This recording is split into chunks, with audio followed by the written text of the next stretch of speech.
काय सांगाल साहेबांची तब्येत कशी आहे? साहेबांची तब्येत अत्यंत उत्कृष्ट आहे. काही कुठलाही प्रॉब्लेम नाही आहे. काल त्यांना खोकला जास्त होता म्हणून ऍडमिट केलं आणि सगळे इन्व्हेस्टिगेशन्सही झालेत आणि कुठल्याही याच्यामध्ये कुठलेही प्रॉब्लेम्स नाही आहेत आणि त्यांना आराम करायचा आहे. 1 दिवस आराम करण्यासाठीच हॉस्पिटलमध्ये आहे. अदरवाईज कुठलेही ऑक्सिजन वगैरे काही कुठले प्रॉब्लेम नाही आहेत. अत्यंत स्वस्थ असे साहेब आहेत. रिपोर्ट आल्यानंतर डॉक्टर म्हटलेले की पुढची ट्रीटमेंट डिस्चार्ज आता एका दिवस घेतील कारण थोडस अजून 24 तास होत आहेत. तर एका दिवस तर राहतात ना, इन्व्हेस्टिगेशन चालू असतात, त्याचे रिपोर्ट येण्याचे बाकी असतात.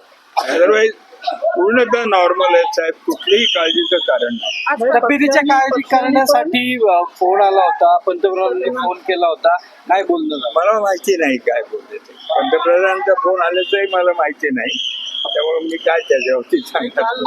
रोहित दादांनी यानंतर आज हॉस्पिटल प्रशासनाने देखील आवाहन केले कार्यकर्त्यांना.